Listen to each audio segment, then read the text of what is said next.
Muito bem, gostaria de te convidar a abrir a palavra do Senhor na carta do apóstolo Paulo aos Romanos, capítulo de número 4. E nós vamos continuar de onde nós paramos na semana passada. E hoje nós faremos a leitura do verso 13 até o verso de número 17. Romanos, capítulo 4, de 13 a 17.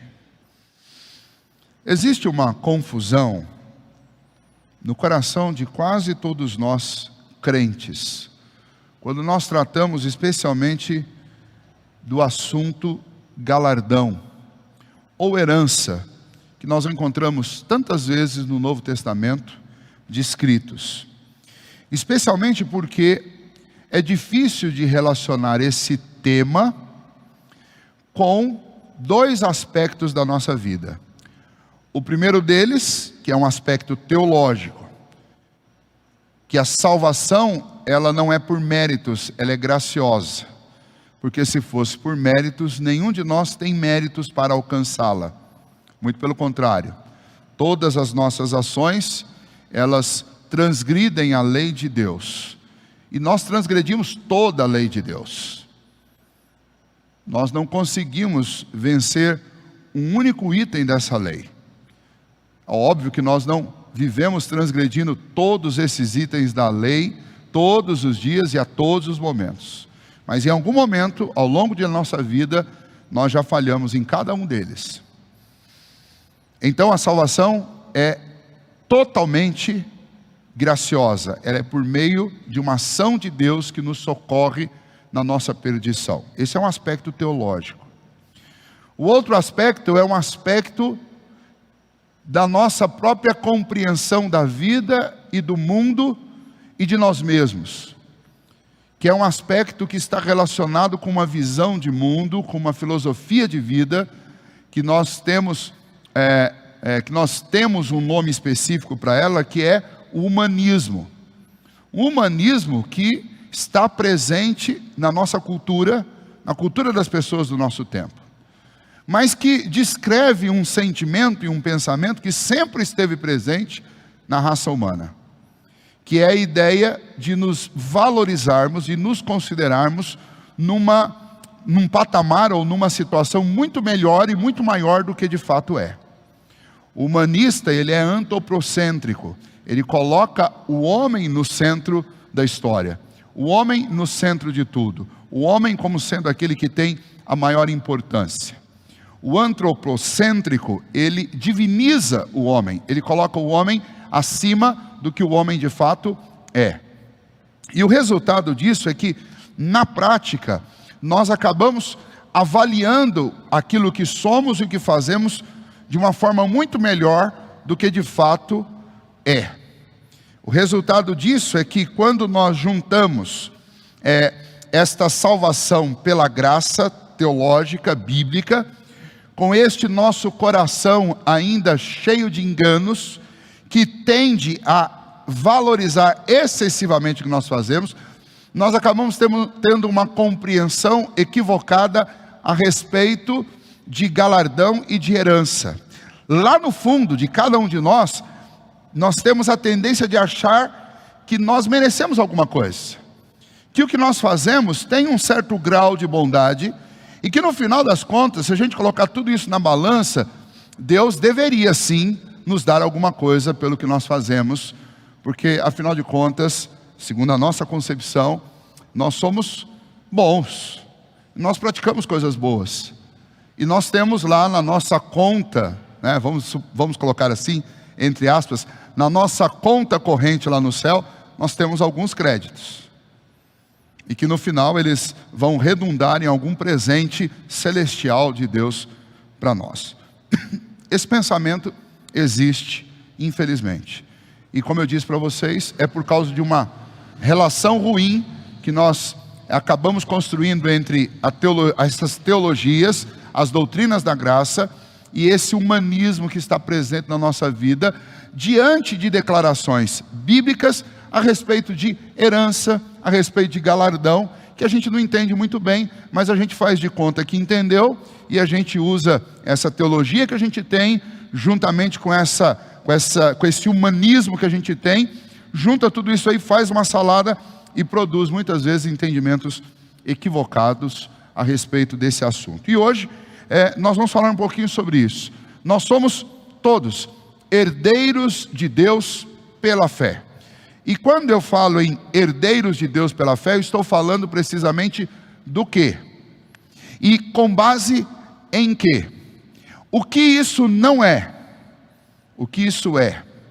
E ainda, como é que eu acesso isso? Eu acesso por algum ato bom que eu fiz, por algum ato justo que eu fiz, ou eu acesso isso pela fé em Cristo Jesus? E precisamente esse terceiro aspecto que eu citei aqui é o central do texto, é a posição central do texto, porque Paulo, que está aqui escrevendo esta carta à igreja de Roma, ele está, como eu disse a vocês há algumas semanas já, ele está respondendo possíveis questionamentos que vão surgindo ou que podem surgir a partir desta pregação que Paulo está fazendo através dessa carta sobre uma salvação que é mediante a fé em Cristo Jesus.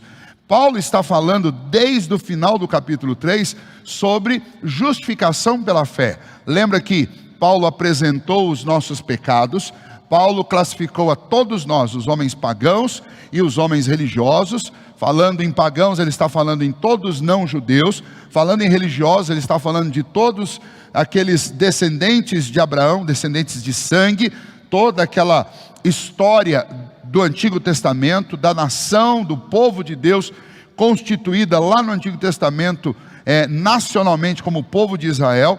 Ele está falando para esses dois grupos, os pagãos, os que não são descendentes de Abraão, e todos os que são descendentes de Abraão, e dizendo que todos são pecadores, todos pecaram e todos são indesculpáveis diante de Deus. Uns são indesculpáveis, por quê? Porque tendo a revelação geral em sua consciência de que existe um Deus, tendo a revelação na criação de que existe um Deus, eles rejeitam a Deus e eles não cumprem nem as leis que instintivamente eles trazem consigo como um reflexo, como uma sombra, um eco de Deus dentro do seu próprio ser. Eles negam isso, eles rejeitam isso e eles desobedecem a isso e eles trocam o Criador pela criatura. Os religiosos, citando especialmente o povo judeu, eles receberam a lei, mas eles também não cumpriram a lei. E portanto eles são indesculpáveis também, porque tendo uma revelação tão grande, eles não cumprem. E contra eles pesam alguns outros aspectos. Por quê? Porque eles, com a lei nas mãos, eles julgam os outros, mas naquilo que eles julgam, eles mesmos cometem os erros, e eles então são duplamente culpados, Então, Paulo encerra tudo isso dizendo o seguinte: todos pecaram e todos carecem da glória de Deus, todos carecem de uma salvação.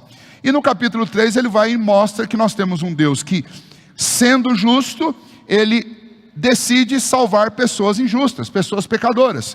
E como que um Deus justo pode salvar pecadores injustos? E aí ele nos apresenta essa doutrina da salvação, especialmente a doutrina da justificação pela fé, quando ele mostra que o próprio Deus justo, ele se torna o justificador dos ímpios, quando ele mesmo paga pela dívida dos homens pecadores. E aí nós temos o sacrifício de Cristo Jesus como um pagamento propiciado pelo próprio Deus, na pessoa do seu Filho, que recebe por imputação todas as nossas culpas e toda a nossa dívida diante de Deus, e ele recebe isso e realiza um pagamento eficaz, suficiente por toda essa nossa dívida. Em contrapartida, nós também recebemos por imputação a justiça de Cristo sobre nós.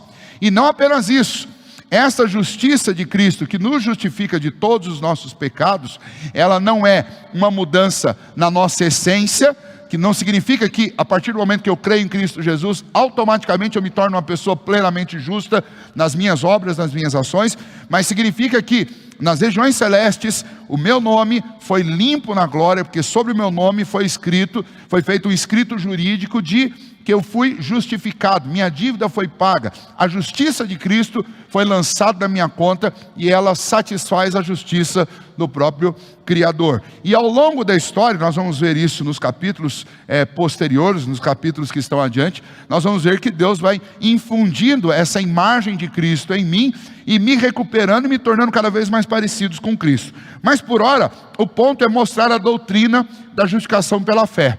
E Paulo vai nos mostrar que essa justificação pela fé que nós temos em Cristo Jesus, por causa do sacrifício dele, ela é acessada, como o texto mesmo diz, a expressão diz, pela fé. E essa fé, ela é um dom de Deus. E nós vamos ver Paulo tratando disso, tanto aqui na carta aos Romanos, mas também nós vamos ver lá, especialmente na carta aos Efésios, onde Paulo vai nos mostrar isso. E nós vamos entender então, e a conclusão que nós chegamos é que esta grandiosa salvação de Deus, ela é uma obra completa de Deus, do Pai, do Filho e do Espírito Santo, e essa obra é em nosso favor. Nós recebemos o sacrifício de Cristo por nós, nós recebemos uma fé que é um dom de Deus, uma fé salvadora, para crer em Cristo Jesus, para crer que o que Ele fez foi por nós, e através dessas ações sobrenaturais de Deus na nossa vida, é que nós somos salvos e somos justificados. Então Paulo nos apresenta isso e diz, olha, vocês são salvos pela graça. E a lei de Deus, qual a função da lei de Deus nas nossas vidas?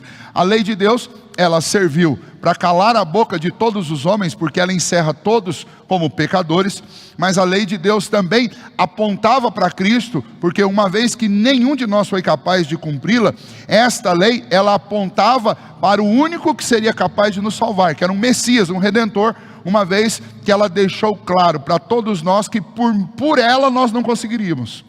Ela foi dada para a nossa preservação, ela foi dada para a nossa salvação, ela foi dada para que nós pudéssemos agradar a Deus, mas nós não conseguimos, através dela, nenhuma dessas coisas, por causa da nossa condição precária e pecaminosa. Mas Cristo cumpriu toda essa lei, e uma vez que Ele cumpriu essa lei, os resultados da obediência dEle recaem sobre nós, porque Ele infunde sobre nós a sua justiça.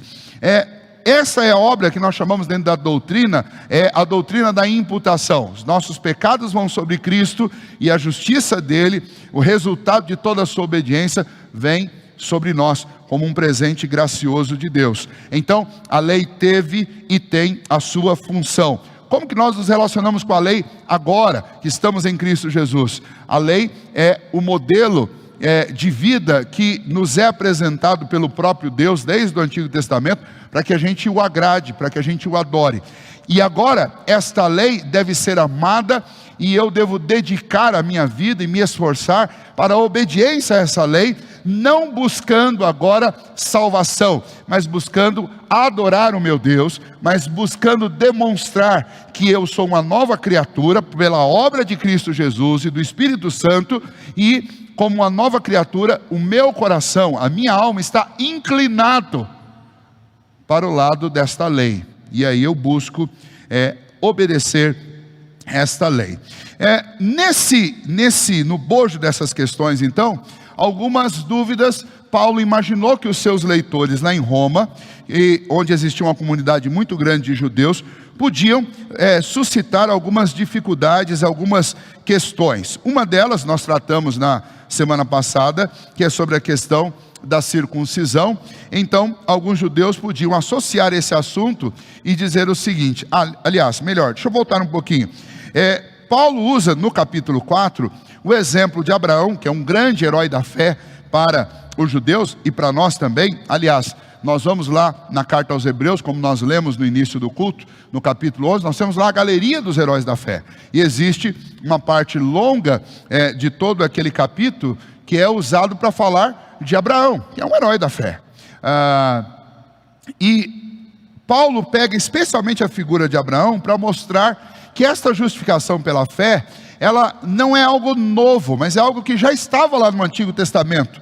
Estava lá desde Gênesis, e ele vai mostrar que Abraão foi justificado porque ele creu em Deus. Ou seja, não foram as obras de Abraão que o salvaram, mas foi a fé que ele teve.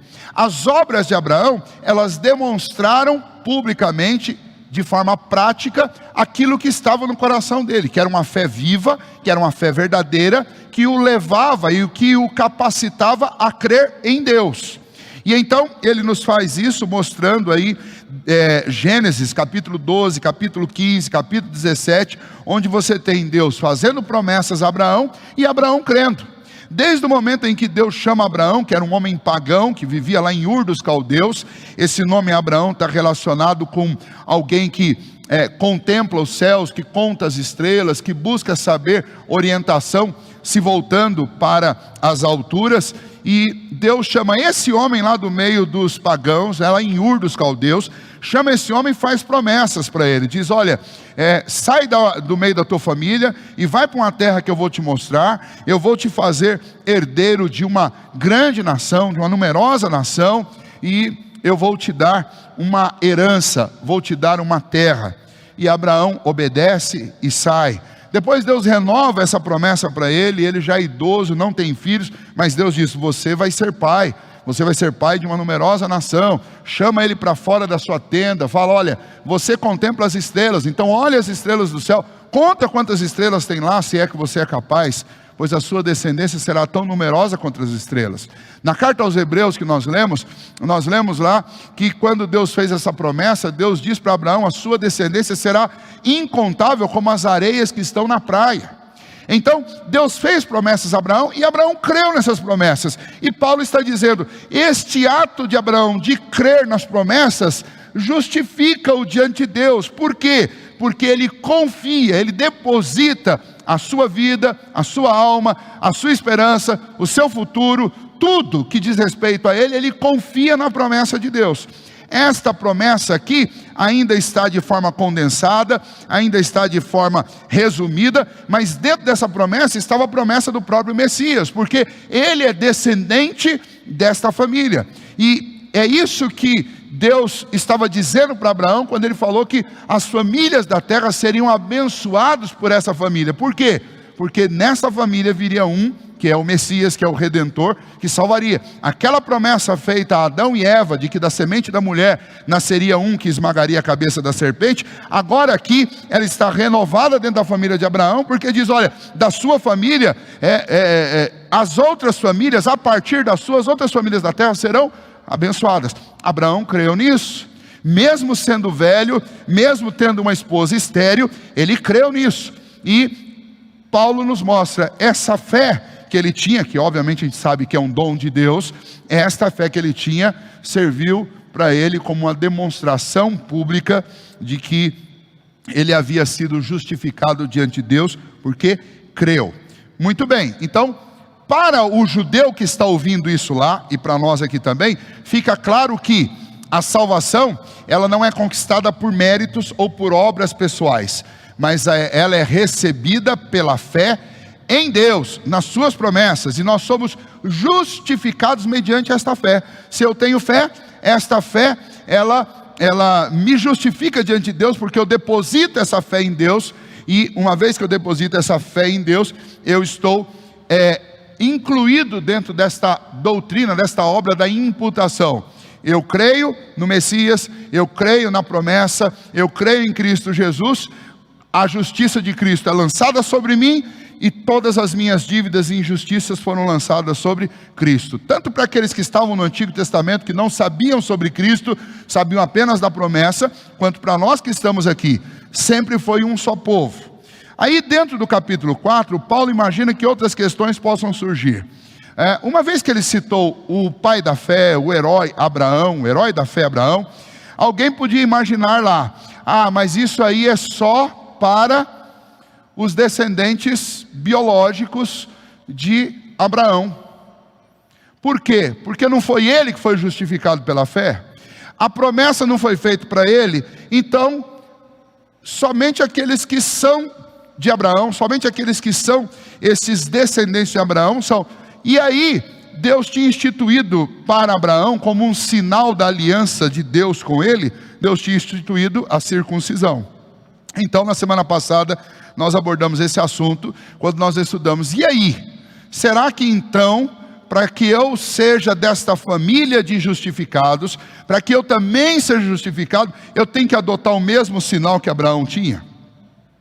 E aí nós temos que lembrar que Paulo já tinha tratado do assunto da circuncisão, quando Paulo havia afirmado que a verdadeira circuncisão não é a da carne, mas é a do coração. E a gente precisa entender também, como nós fizemos na semana passada, que a circuncisão não era ela que imputava justiça nem salvação para aqueles que a recebiam, mas a circuncisão era um sinal público que era realizado para identificar uma aliança espiritual, um pacto que Deus havia feito com Abraão. Da mesma forma como nós que estamos aqui neste tempo em que a circuncisão já desde os dias de Cristo foi substituída pelo batismo, o batismo também, que é um sinal, não salva, mas ele simboliza uma obra que aconteceu em nosso coração. É um sinal visível de algo invisível, de um pacto, de uma aliança. Pois bem, Paulo vai lá e responde: de forma alguma, não é a circuncisão que salva. A circuncisão era um sinal antigo, mas agora nós temos o batismo, e o povo de Deus continua sendo um só. Era o mesmo povo do Antigo Testamento que tinha por sinal a circuncisão, mas o que salvava não era a circuncisão, mas era ser obediente e crer como Abraão creu. Por isso, muitos que foram circuncidados não era povo de Deus, e agora, nos dias em que Paulo está escrevendo, muitos que não têm a circuncisão são povo de Deus. Por quê? Porque têm a mesma fé que Abraão, e porque praticam as mesmas obras que Abraão, porque creem no mesmo Deus que Abraão creu. E então com isso, Paulo está fechando o assunto e mostrando para eles: olha, nós somos um só povo, uma só igreja, Cristo é o cabeça dessa igreja, Ele é o nosso Salvador, a salvação é uma só, a justificação é mediante a fé, o caminho é crer, não é circuncidar. Uma vez que você crê, você vai receber um sinal, como eles receberam lá a circuncisão, agora recebem o batismo, mas a salvação é resultado de uma ação de Deus desde a eternidade, nos prometendo um Salvador, de Cristo, seu Filho, vindo na plenitude dos tempos, entregando sua vida por nós, do Espírito Santo plantando fé no nosso coração para crer nele, algo que o Espírito Santo faz hoje, e algo que o Espírito Santo fez no passado, e algo que o Espírito Santo continuará a fazer até fechar o número de todos os eleitos do Senhor. E aí Paulo vai, então, nesses últimos versos que nós lemos aqui hoje, ele vai atacar mais um assunto que pode surgir. Bom, se ele respondeu e mostrou que não é a circuncisão, não é o sinal que salva, mas o sinal é resultado, é uma marca de quem foi salvo, uma outra pergunta que podia surgir é: bom, e quanto à herança? Tudo bem, sobre a circuncisão nós já entendemos. E quanto à herança? Porque Deus fez promessas e Deus prometeu para Abraão uma terra. Deus prometeu a Abraão uma herança. E essas promessas que Deus fez, elas são promessas extensas. Para quem é essa herança? Será que não existe uma distinção? Será que o que Deus mostrou para Abraão lá e o que ele prometeu para ele não é uma promessa, uma herança que está destinada somente àqueles que guardam a lei, aqueles que são legítimos descendentes de Abraão e que guardam a lei? Será que não são eles? Bom, essa é a pergunta que Paulo está tentando responder nesses versos de 13 a 17. Depois dessa introdução e depois disso tudo, nós chegamos a esse ponto. Qual que é a pergunta de hoje? Qual que é a pergunta que ele quer responder? Essa pergunta sobre herança, porque um ponto é a questão da salvação, outro ponto são estas recompensas, estas bênçãos que estão relacionadas às promessas que Deus fez àqueles que são dele, que são salvos. Então vejamos, como é que a gente pode entender isso? Bom, em primeiro lugar, eu acho que é importante a gente saber quais são as promessas. Se você voltar, e você pode fazer esse exercício inclusive em casa, dos capítulos 12 até 17, passando especialmente pelo 12, pelo 15 e pelo 17, de Gênesis, você vai encontrar as promessas que Deus fez para Abraão. E aí nós temos lá, Deus prometeu a Abraão que ele ia ser, primeiro, pai de uma numerosa nação. Essa foi a primeira promessa que ele faz. Deus lhe prometeu, primeiro que Deus lhe prometeu uma terra, né? Depois lhe prometeu que ele seria pai de uma numerosa nação, né? Ele peregrinaria e ele naquela época o mundo por onde Abraão peregrinou, foi depois chamado de Canaã, mas naquela época, naquele vale ali da Palestina, naquela região onde Abraão peregrinou, saindo da Mesopotâmia e passando por toda aquela região da Palestina, existiam 7 grandes nações que viviam como nômades naquela região. 7 grandes nações. E Abraão, ele apenas peregrinou sobre a terra da sua herança, porque ele não conseguia fixar residência e nem fixar-se num lugar específico, porque aquela terra era uma terra onde havia lá uma disputa dessas 7 nações por aquele lugar. Então Abraão foi peregrino sobre esta terra que o Senhor lhe prometeu. Deus também prometeu que abençoaria quem abençoasse Abraão e amaldiçoaria quem o amaldiçoasse. Olha, vou te abençoar e vou abençoar quem abençoar você, e vou amaldiçoar quem te amaldiçoar. Em outras palavras, Deus disse: eu vou ser com você, eu te defendo, eu te abençoo e eu te defendo. Deus também prometeu para ele que reis e príncipes descenderiam dele. Vejam, reis e príncipes. E você pode lembrar que os reis descendem de Abraão, né? Então você tem as famílias lá de Jacó, neto de Abraão, as famílias de Jacó, as 12 tribos de Jacó, né, dos filhos de Jacó, eles descendem de Abraão, seu avô, e deles você tem os reis, especialmente de Judá, você tem os reis, especialmente o rei Davi, e o próprio Senhor Jesus, o rei dos reis. Deus fez essa promessa e Deus cumpriu. E através do seu descendente abençoaria todas as famílias da terra. E é uma promessa clara, não apenas a respeito de Isaac, mas especialmente a respeito do descendente mais importante desta linhagem, que é o próprio Senhor Jesus. Então veja, em outras palavras, se você juntar tudo que foi prometido, Deus prometeu a Abraão que ele seria herdeiro do mundo, né? Que a família dele seria uma família de reis, que eles iriam reinar sobre a terra, que Deus lhe daria aquela terra por possessão. Em outras palavras, Deus prometeu a Abraão que ele iria ser herdeiro de tudo. Essa é a promessa. E agora, esses leitores lá da carta aos Romanos, como nós também, nós estamos interessados agora nas promessas escatológicas. Nós estamos pensando quando o mundo acabar e Deus refizer essa terra, fizer novo céu e nova terra, de quem esse negócio vai ser? Quem vai herdar tudo isso?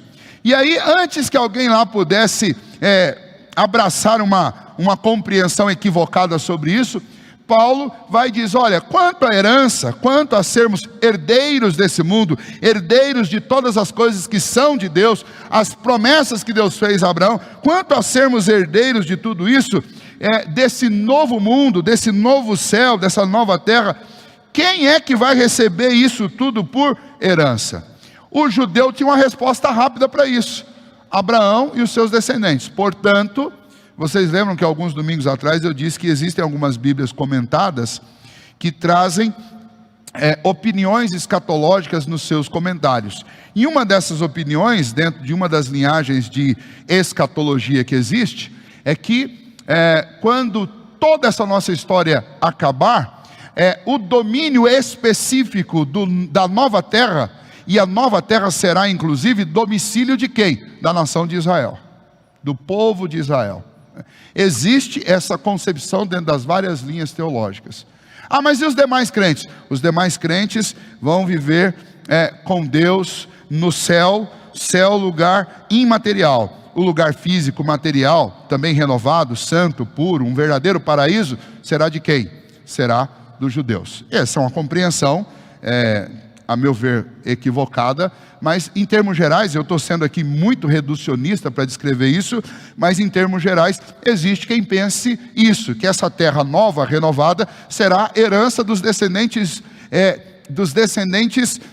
políticos, dos descendentes nacionalistas de Abraão, e não da igreja como um todo, não do povo de Deus, e fazem essa distinção entre os cristãos não judeus e os cristãos judeus, algo que é completamente equivocado. E vou mostrar por quê. Primeiro, que essa concepção se baseia no fato de que esta promessa foi feita para Abraão, e Abraão e os seus descendentes são os receptores da promessa porque Abraão cumpriu a lei. Essa é a compreensão. Naqueles dias já existia uma tradição e livros apócrifos escritos lá no primeiro século, que podem ser acessados e consultados por nós ainda hoje, dão essa interpretação. Por quê? Porque se você pensar em termos cronológicos, Abraão viveu muito antes, séculos antes de Deus conceder a lei a Moisés. Para ser mais exato, pelo menos 430 anos antes. Então, quando Paulo fala a respeito da lei, tentando responder essa questão que poderia surgir lá na igreja de Roma, Paulo vai dizer, não foi pela lei. E por que não foi pela lei? Ele nem precisa argumentar isso. Por que não foi pelo cumprimento da lei? Por uma questão óbvia, Abraão não tinha lei. A lei foi dada a Moisés 430 anos depois de Abraão. Mas, na tradição judaica, e eu citei para vocês especialmente esses livros apócrifos, na tradição judaica existe uma compreensão, um entendimento que antes de Moisés receber a lei, Deus já havia aparecido para Abraão lá 430 anos antes e já tinha dado para Abraão as leis. Já tinha falado para Abraão quais seriam as leis. Tinha adiantado para Abraão um assunto lá atrás, mas quem recebe depois as tábuas da lei é Moisés. Algo que de novo, uma tradição inconcebível. Primeiro, porque se Abraão tivesse recebido, ele teria ensinado isso para os seus filhos. Ele teria replicado isso. Nós não temos notícias sobre isso. Segundo, a Bíblia teria um registro sobre isso. A Bíblia afirmaria que Deus deu a lei a Abraão. Mas ainda que isso tivesse acontecido, nós temos que lembrar que Abraão não foi justificado por ter cumprido a lei. Lembra? Abraão foi justificado porque ele creu. Não é porque ele obedeceu em tudo. Ele foi justificado porque ele creu. Todos os homens são pecadores. E ainda que Abraão tivesse algum tipo de acesso, que nós não encontramos isso na Bíblia, a alguma revelação especial sobre a lei, ele transgrediria a lei como nós transgredimos. E o próprio livro de Gênesis registra situações em que o pai Abraão, ele, apesar de ser o nosso pai da fé, ele toma decisões que são decisões no mínimo questionáveis. Como por exemplo, na ocasião, eu citei isso na semana passada para vocês, na ocasião em que ele omite o fato de que a sua esposa era sua esposa, com medo de que ele fosse assassinado por causa da beleza dela, e conta algo que não era mentira, porque ela era meia-irmã dele também, e conta que ela era irmã, mas ele contou apenas metade da história. E depois ele mesmo vai ser disciplinado e vai ser chamado a atenção por conta de ter feito isso. Em um povo, uma cidade inteira, as mulheres tiveram as madres fechadas. Por quê? Porque estava prestes a acontecer algo terrível, porque o rei estava já apaixonado pela esposa de Abraão e estava prestes a tomá-la como esposa. E por conta disso, Deus, em forma de alerta, fala com este rei, e as mulheres da cidade ficam um tempo sem nenhum filho, exatamente por conta desse erro terrível de Abraão. Então Abraão não era justificado por cumprir a lei. Primeiro, porque ele está vivendo 430 anos antes da lei ser dada. Segundo, porque como todos os homens, ele não era um cumpridor, ele não tinha lei, e se tivesse, ele não era cumpridor da lei, porque os próprios princípios dele e do seu tempo, ele mesmo não obedecia. Isso era algo que conta na conta de Abraão, como conta na conta de cada um de nós, e todos nós somos pecadores. Então é importante considerar este fato. Para quê? Para que a gente entenda o que Paulo está escrevendo aqui agora para aquela igreja. Se aquela comunidade de judeus consideravam na mais alta estima Abraão, Paulo está usando o capítulo 4 para mostrar para eles o seguinte: olha, o pai Abraão foi justificado por quê? Foi justificado porque ele creu, recebeu um pacto, uma aliança de Deus, que está figurada ali na circuncisão, mas isso é um sinal de uma obra que Deus fez na vida dele, que é anterior à circuncisão. Por quê? Porque ele creu em Deus antes de ser circuncidado. A circuncisão veio depois. E quanto à herança? E aí ele vai mostrar aqui, olha, por que o nosso pai Abraão recebeu a promessa dessa herança? Foi porque ele era obediente à lei? Paulo vai responder: não. Vejam, acompanhem comigo agora. Verso então 13. Não foi por intermédio da lei que Abraão ou a sua descendência, coube a promessa de ser herdeiro do mundo, e sim mediante a justiça da fé. Então veja qual é o ponto. Abraão está imaginando que alguém pudesse perguntar: mas Abraão é herdeiro do mundo. E aí Paulo vai dizer: por quê? E eles vão dizer: porque ele cumpriu a lei. E aí Paulo vai dizer: então vamos lá, vamos corrigir, porque vocês estão duplamente errados. Essas promessas foram feitas a Abraão, mas elas são para Abraão e para os seus descendentes. E quem são os seus descendentes? O que tem a mesma fé, porque essa promessa não foi dada a Abraão porque ele obedeceu a lei, mas foi dada mediante a justiça que é pela fé. Ou seja, essa promessa ela tem a ver com a fé de Abraão, e ela tem a ver com os descendentes de Abraão, que são os descendentes pela fé, e não os descendentes de sangue, porque ninguém cumpriu a lei. Isso não é resultado da lei, mas isso é resultado de fé. Abraão recebeu, o ponto aqui é: Abraão recebeu essas promessas não por causa da sua obediência à lei que ele nem tinha recebido ainda, mas ele recebeu essas promessas mediante a justiça que é pela fé naquilo que Deus fez. Se nós lembrarmos lá, o texto que nós lemos logo no início, Hebreus capítulo 11, vai mostrar para nós que no capítulo 8, no verso 8 que nós lemos, Deus chamou Abraão lá de Ur, e Abraão fez o quê? Obedeceu. Deus fez uma promessa de uma terra, Abraão fez o quê? Peregrinou nessa terra. Deus prometeu um descendente, Sara recebeu, mesmo sendo estéril, recebeu um descendente. Ou seja, toda a vida de Abraão foi marcada pela fé. Ele creu em Deus, e por crer em Deus, ele recebe essas promessas. Essas promessas são um presente do Deus Todo-Poderoso, que dá fé para que a gente creia nele, e ele nos abençoa com promessas mediante a fé.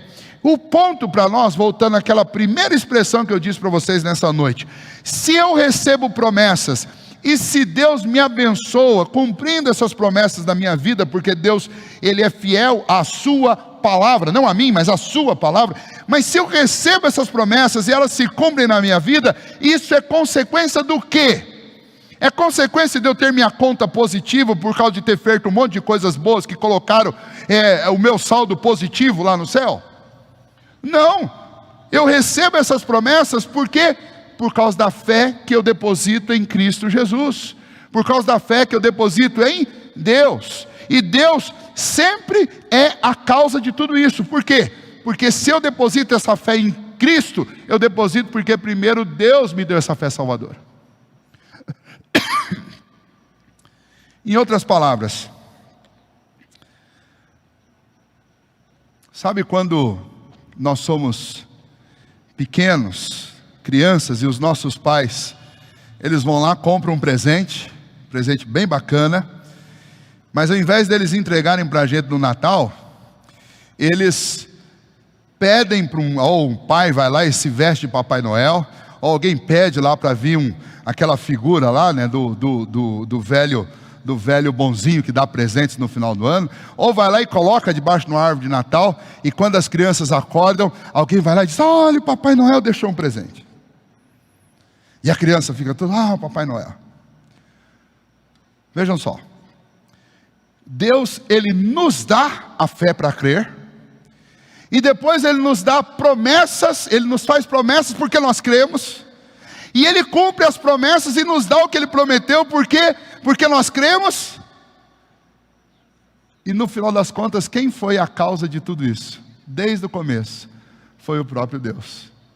E assim como o fictício Papai Noel recebe o crédito pelo presente embaixo da árvore, nós às vezes no nosso humanismo, a gente quer tomar os créditos que são de Deus e colocar na nossa conta, como se Deus estivesse me devendo alguma obrigação de me dar alguma coisa, quando na realidade a fé que eu tenho para crer nele, foi ele que me deu. A justiça que eu recebo mediante esta fé, foi ele que me deu, em Cristo Jesus. E as promessas que ele me faz, e cumpre, são resultado daquilo que ele me quis dar, mediante a fé que ele me deu, na justiça do Filho dele, que ele me deu. Ou seja, é tudo obra dele. Então, quando eu penso em herança e em galardão, eu não tenho que pensar em algo como o resultado de uma obra que eu realizei e fiz bem feito, da minha obediência à lei. Quando eu penso em herança e galardão, eu penso em graça sobre graça, favor sobre favor, misericórdia sobre misericórdia, abundante graça, dada por Deus para mim, dada, ouça bem, guarde bem isso, dada. A recompensa nada mais é do que mais um presente, para alguém que nunca mereceu nada. Então veja, quando Deus faz promessas a Abraão, faz por quê? Porque Deus está operando na vida de Abraão fé. Abraão crê, Deus o justifica mediante o fato dele crer, e Deus lhe faz promessas por causa disso, e Deus cumpre essas promessas. E a gente fica se perguntando, qual o papel de Abraão nessa frase toda? Só tem um, é o receptor. Qual que é o meu papel nessa história toda? Mesmo que eu esteja suado de tanto trabalhar no reino de Deus, qual é o meu papel?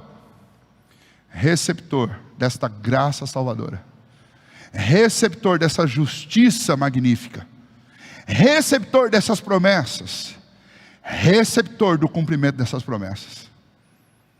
Essa é a minha parte. E é isso que Paulo está dizendo. Veja só, por que não foi e não pode ser pela lei? Jamais. Ele vai responder isso, verso 14. Pois, se os da lei é que são herdeiros, ele está dizendo, olha, se quem cumpre a lei é que são os herdeiros, e aí ele está pensando no judeu, que na cabeça do próprio judeu, o judeu se achava um cumpridor da lei, como muitos religiosos meritocratas dos nossos dias se acham cumpridores da lei, acham que Deus tem que estender um tapete vermelho para eles. Paulo vai dizer, se os da lei é que são os herdeiros desse mundo, anula-se a fé e cancela-se a promessa. Veja só, Abraão creu e isso lhe foi imputado por justiça. Mediante isso Deus lhe fez promessas. Agora, se a promessa que Deus fez foi porque Abraão era cumpridor da lei, então anula a fé e cancela a promessa também, porque o que motivou a promessa foi a justiça que ele recebe pela fé. Se não tem fé, se não é resultado de fé, também não tem promessa. É uma lógica. Abraão está dizendo, olha, se o caminho que você escolhe para tentar receber a herança é o caminho da lei, então esqueça a fé e esqueça a promessa, porque uma coisa anula a outra, né? É o que ele está dizendo. Não foi por intermédio da lei que Abraão ou sua descendência coube a promessa de ser herdeiro do mundo, e sim mediante a justiça da fé. E aí veja o 14, pois se os da lei é que são os herdeiros, anula-se a fé e cancela-se a promessa. Não apenas isso, né? São duas consequências, anula a fé, cancela a promessa, e ainda tem mais, porque a lei suscita a ira, mas onde não há lei, também não há transgressão. Paulo está dizendo, olha, a lei ela produz a indignação e a ira de Deus. Alguém podia pensar, mas por que Deus deu lei? Deus tem que dar a lei para mostrar para o homem que existe o pecado, né? Porque onde não há lei, não há transgressão. Aí Deus dá a lei para que o homem entenda que ele peca. E o que acontece? Em vez do homem entender e obedecer à lei, o homem faz o quê? Ele não entende e ele desobedece. E a desobediência provoca a ira de Deus. Então Paulo está dizendo, olha, se vocês acharem que o caminho para ser herdeiro deste mundo é o cumprimento da lei, então anula a fé, cancela a promessa e se vira com a ira, porque o que a lei produz é a ira, não porque ela é má, mas é porque nós não conseguimos cumprir. Percebe então o equívoco nosso quando nós queremos nos relacionar com Deus na base dos nossos próprios méritos. Anula-se a fé, cancela-se a promessa e produz ou enfrenta a ira de Deus. Bom, se não é pela lei, então é pela fé. Mas por que é pela fé? E aí a gente vai para o verso 16. Essa é a razão por que provém da fé. Então, olha, sabe por que nós somos herdeiros do mundo? Não apenas de Abraão, mas todos nós. Por quê? Porque estes herdeiros são aqueles que são membros dessa família, que são filhos de Abraão, porque têm a mesma fé. Se eu tenho a mesma fé, a herança, a promessa, não é só para Abraão, mas é para todos os que são os descendentes de Abraão, não os de sangue, mas os que são os descendentes de Abraão, que descendem da fé, que têm a mesma fé que Abraão. E por que é dessa maneira? Verso 16, ele diz: para que seja segundo a graça, ou seja, para que todo mundo entenda, graça e lei não harmoniza. Mas fé e graça, opa, aí dá liga. Fé e graça. Eu creio em Deus e confio nele, deposito toda a minha confiança nele. Então ele me conduz, ele me leva. Não sou eu que estou guiando, não sou eu que estou sustentando, não sou eu que estou me carregando. É ele que está fazendo todas essas coisas. Essas duas coisas são compatíveis, fé e graça. Lei e graça não é. Então Paulo está dizendo, olha, é pela fé, isso tudo provém de fé, para que seja segundo a graça. Ou seja, a nossa salvação é por esse caminho, é pelo caminho da graça. E não apenas isso, mas, veja lá, da graça, a fim de que seja firme a promessa para toda a descendência, não somente ao que está no regime da lei, e aí ele está fazendo uma referência àqueles que estavam antes de Cristo, mas também ao que é da fé que teve Abraão, porque Abraão é pai de todos nós, como está escrito, por pai de muitas nações te constituí. Ou seja, para que todo que tem fé, aqueles lá de trás, de antes de Cristo, e aqueles que estão agora, a partir de Cristo, todos, sem exceção, sejam os herdeiros, e entendam que essa herança é para todos nós. Como eu disse o dia que estava pregando de Apocalipse, Deus não tem dois povos, Deus não tem duas igrejas, Deus tem uma igreja só, é um povo só. Deus vai nos fazer habitar sobre o novo céu e a nova terra, mas todo mundo junto.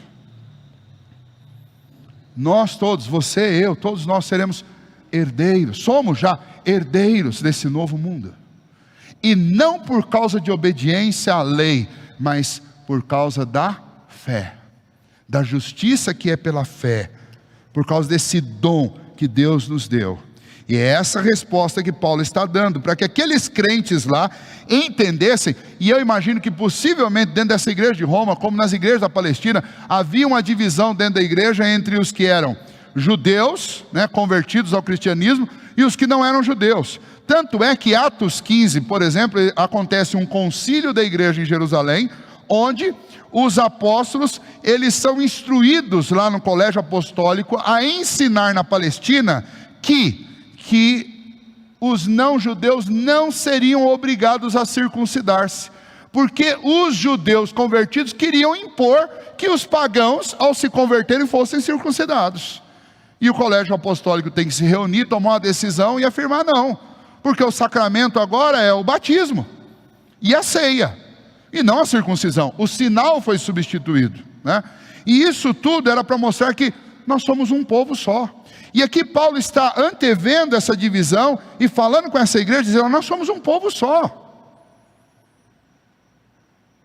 Desde lá do passado, sempre foi por fé. Deus fez as promessas a Abraão. Quem herda essas promessas?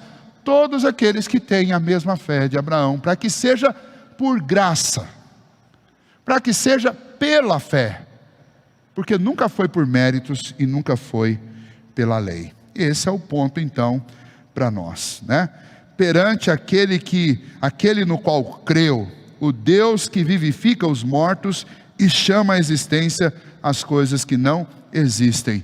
Ou seja, aquele que crê em Deus, aquele que crê no seu Filho Jesus Cristo, aquele que recebeu essa fé salvadora, ele recebe também toda esta herança, que é de todos nós. Portanto, o ponto é, quem crê em Cristo Jesus, concluindo e fechando isso, quem crê em Cristo Jesus tem a vida eterna, viverão no novo céu e na nova terra, e são os herdeiros de Deus. E esta herança eu recebo por quê? Este galardão, este presente eu recebo por quê? Porque eu fui melhor do que os outros? Não. Eu recebo pela fé em Deus. Eu recebo por um ato da graça do meu Deus. A mesma graça salvadora que me salvou é a graça com a qual Deus me abençoa, cumprindo essas promessas feitas lá atrás ao pai Abraão. E se você lembra lá, na continuação da leitura de Hebreus capítulo 11, o autor vai dizer, todos esses, citando os heróis da fé, os pais da fé, Abraão, Isaac, Jacó, todos esses contemplaram de longe a promessa, sem contudo ter recebido. Depois lá na frente, citando ainda aqueles que morreram, que foram martirizados por sua fé, fala, todos eles deram um bom testemunho, homens dos quais o mundo não era digno, mas nenhum deles foi aperfeiçoado, porque Deus reservou para nós coisa superior, para que nós sem eles não fôssemos aperfeiçoados, eles sem nós não fossem aperfeiçoados. Em outras palavras, o autor da carta aos Hebreus, ele fecha tudo dizendo o seguinte, nós somos um só povo. Eles contemplaram de lá para cá, nós contemplamos daqui para lá, nós somos um único povo, e quem nos aperfeiçoa é Cristo. E essa promessa, essas promessas todas que foram feitas, desde Gênesis, todas essas promessas são para todo o povo de Deus, a igreja do Senhor Jesus, e são acessadas pela graça, pela fé. Portanto, o céu não é um lugar onde você vai encontrar classes sociais diferentes. Porque se fosse assim, então o céu não seria muito diferente do mundo que nós temos hoje. Não tem desigualdade lá porque alguém foi mais obediente do que o outro. Não. O céu não é assim. O céu é o lugar, e a nova terra é o lugar de todos os herdeiros de Deus, pela fé em Cristo Jesus, receptores dessa promessa. Essa herança é resultado da obra de Cristo e não nossa. Essa herança toda nós temos porque nos tornamos co-herdeiros com Cristo. Não fomos nós que conquistamos essa herança. Cristo é o dono da herança, e Ele reparte essa herança conosco. Eu quero terminar dizendo para você o seguinte, você que está cansado, sobrecarregado da caminhada, e tem consciência e sabe disso, que muitas vezes nós lutamos, e eu estou falando com crentes agora, você que é crente que está me ouvindo, nós nos esforçamos, e por mais que a gente se esforce, lá no fundo a gente sabe que a gente é falho, que as nossas obras elas estão sempre manchadas com erros, com pecados, com intenções, com palavras, com pensamentos, e você pensa, olha, eu nunca consigo ser suficiente. E a gente às vezes interpreta isso como uma coisa ruim, mas eu quero dizer para você, olha, entenda, nós precisamos depender de Cristo. A nossa dependência tem que ser sempre dele. Nós nunca vamos ser suficientes na justiça, no trabalho e nem na obediência. E nós devemos lembrar que esse esforço que nós devemos ter, ele deve ser motivado por gratidão, por louvor, por adoração e por um desejo profundo de glorificar a Deus com a nossa vida, mas não na tentativa de ganhar alguma coisa ou de merecer alguma coisa, porque todas as coisas que nós iremos receber e todas as coisas que nós recebemos agora é resultado da obra de Cristo. Quero falar com outro grupo, um grupo de pessoas que não consegue se encaixar na igreja, se encaixar no caminho da fé e nem consegue se ver como um crente. Por quê? Porque entende da seguinte maneira, faz uma crítica a respeito de si mesmo e diz: eu não posso pertencer a isso, eu não tenho justiça, eu não tenho santidade, eu não tenho moral, eu não tenho condições.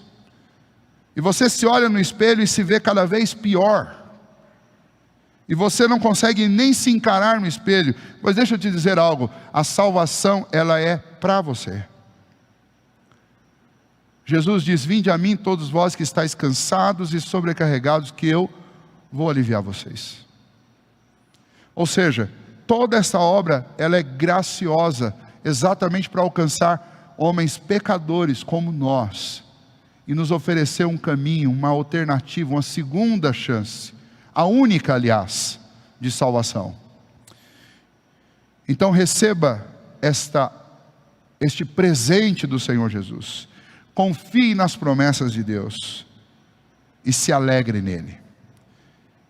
E o terceiro recado eu quero dar para aquele primeiro grupo de pessoas que eu citei lá no começo, que é um grupo de pessoas confusos, que ouvem falar da salvação por meio de Cristo, mas têm um apego ao seu próprio coração e nutrem por si mesmo uma concepção muito melhor do que de fato você é, e se acham realmente bons, obedientes, cumpridores das leis, e que acham que de fato não precisam de uma igreja, não precisam de Cristo, porque fazem tudo certo e vão para o céu, e Deus ainda vai ter que lhes recompensar porque fez um monte de coisa direito. Eu quero encerrar dando um recado para você. Nunca foi por um caminho aberto por mãos humanas possível a salvação para um homem. Nenhum homem por meios próprios pode se salvar. Em tempo algum, nenhum de nós. Nos dias de Abraão, os homens construíam os chamados zigurates. E você sabe o que é um zigurate, apenas você conhece com um nome diferente. São as pirâmides que existem. A tentativa era construir uma ponte para Deus, uma ponte que te conduzisse aos deuses. Os homens sempre tentaram fazer isso, de um jeito ou de outro, mas nunca puderam. Foi Deus que da glória construiu um caminho até nós, e esse caminho se chama Jesus. Ele diz: eu sou o caminho, a verdade e a vida, e ninguém vai ao Pai se não for por mim. Então veja bem, não confie nos seus próprios méritos. Lembra do que Paulo diz no verso 15: se é pela lei, então anulada está a fé, cancelada estão as promessas. Então não pode ser pela lei, só pode ser pela fé.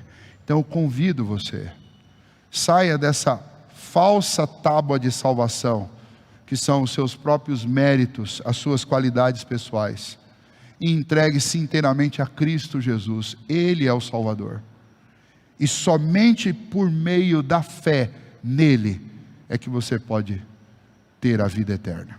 Que Deus te abençoe, que Deus te ajude, para que o seu coração realmente descanse em Jesus.